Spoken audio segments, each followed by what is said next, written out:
দাঁড়িপাল্লার গণজোয়ার দেখে কারো কারো মাথা খারাপ হয়ে গেছে, বক্তব্য শুরু করেছে।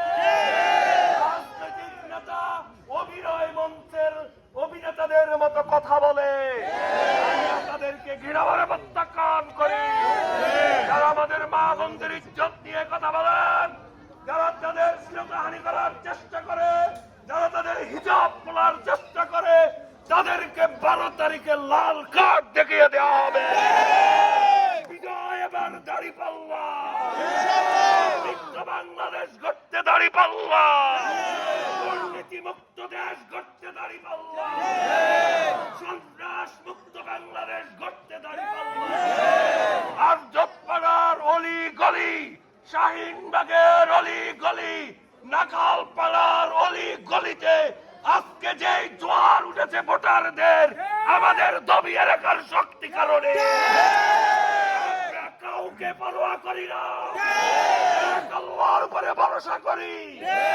ভালো টাকা ছাড়ছেন, মাসুল শক্তি দেখাচ্ছেন, অস্ত্রবাজি করছেন, 12 তারিখে আপনাদের খুঁজে পাওয়া যাবে না।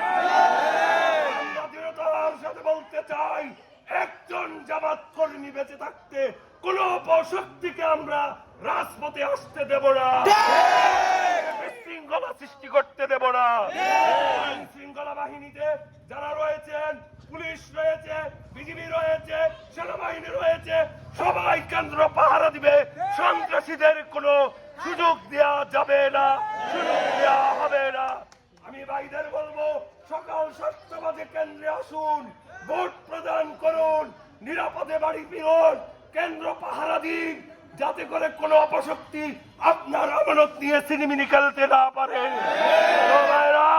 আমাদের মিলন ভাই যোগ্য লোক, মিলন ভাই সৎ লোক, এবার জয়ের মালা তার হবে ইনশাআল্লাহ।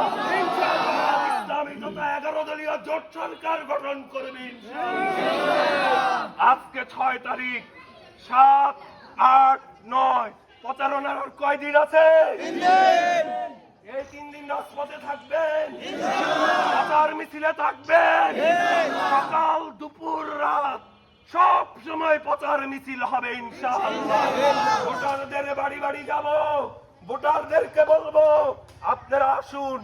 গত 3টি নির্বাচনে আপনারা ভোট দিতে পারেননি, এবার ভোট দিন। জেনজিদের বলবো তোমরা কেন্দ্রে আসো, ভোট দাও, নিজের অধিকার বুঝে নাও, বাংলাদেশ বুঝে নাও।